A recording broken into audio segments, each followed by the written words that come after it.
viewers, thank you so much for checking out the Home Recording Network. And right now, I'm about to do something that I don't typically do, which is a plugin review. The reason why I don't do these is because there are so many people out there reviewing plugins, but this case is kind of different. So I'm going to go over Escalator by Black Salt Audio. And the reason I'm doing this is because it just came out. I'm on the 14-day trial, and I really admire the owner of the business, Jordan Valeriat, because he's just an excellent engineer and he's just a great businessman. And I just really admire the guy. However, just because I'm a big fan of the owner doesn't mean I'm going to hold back. So my job here is to tell you whether or not you should invest in this plugin, and that's what I'm going to do. So let's get into it. So we are looking at the interface of Escalator right here, and what this plugin is a saturation slash thickening plugin, I would say. And I've put it on a bunch of tracks and fiddled around with it, and I'll show you exactly how it works. It's pretty simple, but more importantly, tell you if you should invest in this or not. So first, let's start out with the controls.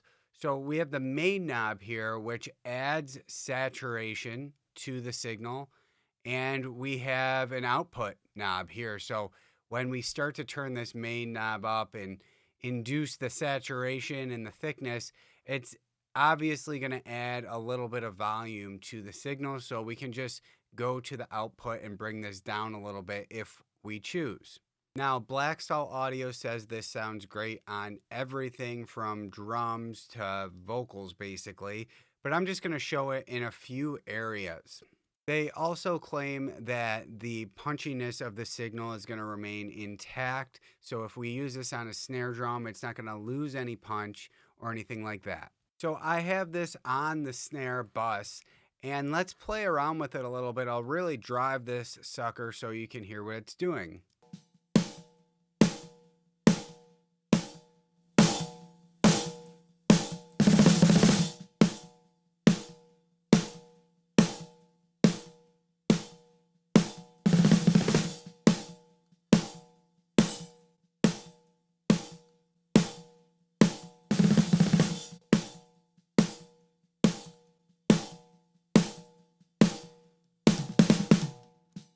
So right there, it sounds like it adds more punch, right? You can definitely hear the low mids thicken up a bit, but there's definitely a volume bump, and that's really making it hard to tell if this actually makes a snare drum sound better. So what I've done is I've level matched it here so that it's the same volume on or off, and let's see what it's really adding to the snare.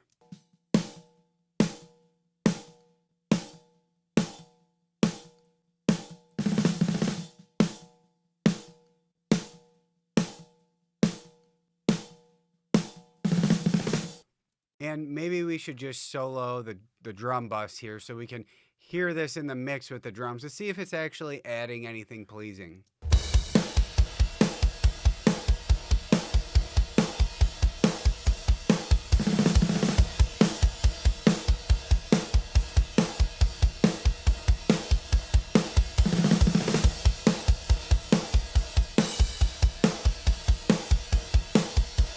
From what I can tell, this plugin is making the snare sound just slightly fatter.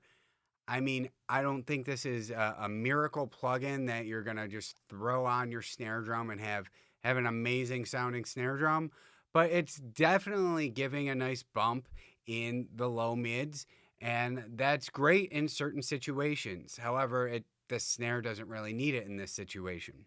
It's great that it is just a one knob plugin. I think that's really cool that it's simple, but however, that means there's less control. And I have other plugins that process audio in similar ways, but I just have more control over it.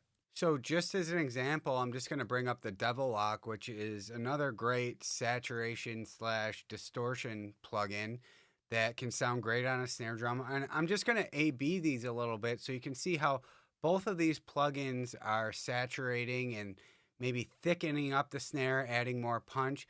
But with the Devil Lock, you just have some additional options. So I'll start with Escalator.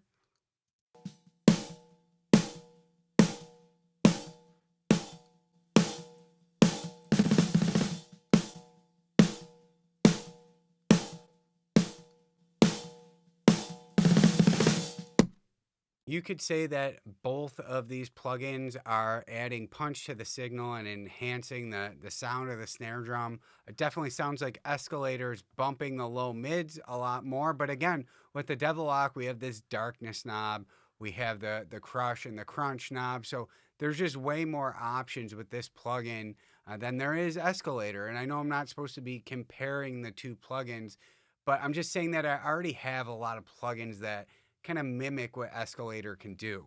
Now, I'm not saying you shouldn't buy this plugin. Stick around to the end and I'll talk about that a little bit, but let's check it out on bass real quick. So let's just throw this on our bass.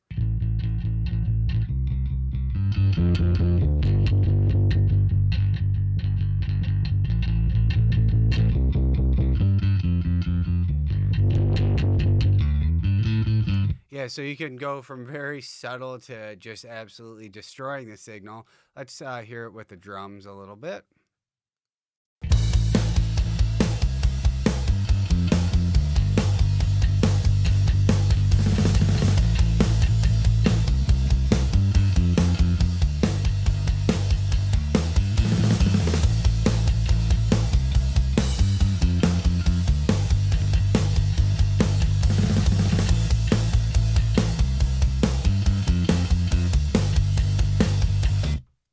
Yeah, so I like it right there. It's just adding a tiny bit of grit and beefing the bass up.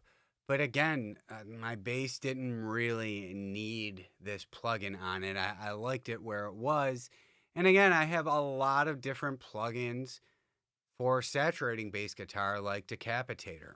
But let's say I'm a beginner and my bass is sounding thin and I don't have a plethora of plugins in my arsenal to reach for.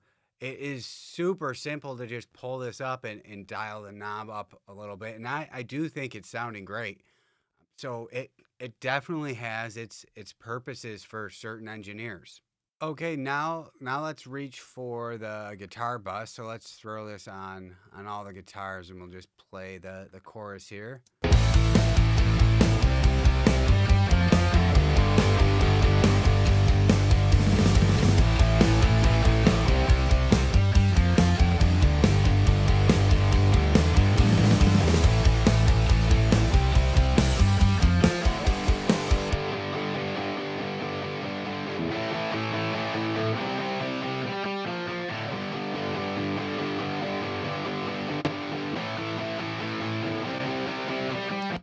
So it's kind of unfair to show this plugin on these thick guitars, but I actually think this plugin could be useful if maybe you've mic'd an amp up and you've gotten too thin of a guitar tone. It might actually help there. For me, I use a lot of amp sims and things like that. And if I do mic an amp and I don't like the tone, I usually just go back and re-record the guitar to get a good tone, but I do think if you're stuck in a situation where you've mic'd an amp and you need to add some of that bottom or thickness to your guitars, this plugin could actually save you. Now let's get to where I actually like this plugin the most, and this plugin probably wasn't designed for vocals, but I threw this on some of the vocals and I actually really liked what it did to the signal. And just dialing this in a tiny bit on the vocals, I think sounds really great. And I actually record a lot of amateur vocalists that have thin voices, and I think this could really help them out. Now, this vocal example isn't really a thin vocal or anything, but I'll just solo it up and show you what this is doing to the vocal. Your words are poisonous to me. It's a chemical, emotionless retreat. Your words are poisonous to me. It's a chemical, emotionless retreat. Yeah, I like it right there around 7 there. I think it sounds great, and I think this could be super useful for a thin singer because it doesn't really bump up any of the super low rumbly frequencies or the muffly frequencies, like around 300 and such. A lot of times when I reach for an EQ and boost some of the low end of the singer's voice, sometimes I get some of those nasty sounding frequencies that I don't want. But this plugin does a great job of thickening the vocal up without boosting any of those unpleasant frequencies. Now, in the end, do I think you should buy this plugin or not? Well, first, I'll tell you if I'm going to buy it. So I am going to buy it, not only to support my man Jordan, but because I think it's going to be very useful for me, as I do record a lot of thin vocalists and amateur vocalists that could use an effect like this on their voice. Now, I don't think I'll be using it anywhere else in my mix very often because, like I said, I have a ton of other plugins that do very similar things to my tracks. And I kind of have a system down already, and if it's not broke, there's no reason to fix it. Now, if you're wondering if you should invest in Escalator or not, well, it really depends on you. Do you already have a ton of saturation plugins? If not, this is a really simple one to use. Do you find yourself struggling with low end and thickness in your drums, your bass guitar, guitars, vocals? If you're struggling with those things, this is a super easy way to fix it. Now, I'm not going to sit here and tell you that this is a miracle plugin that's instantly going to take your mixes to professional quality. But if you're a beginner or you struggle with the items that I talked about, then this may be the plugin for you. Hey guys, if you found this video helpful, be sure to download your free home studio mix guide with your go-to EQ and compression settings for all your tracks. Also, feel free to register for my free online mix training that I hold a couple times a week so you can learn how to make radio quality music from your home without breaking the bank.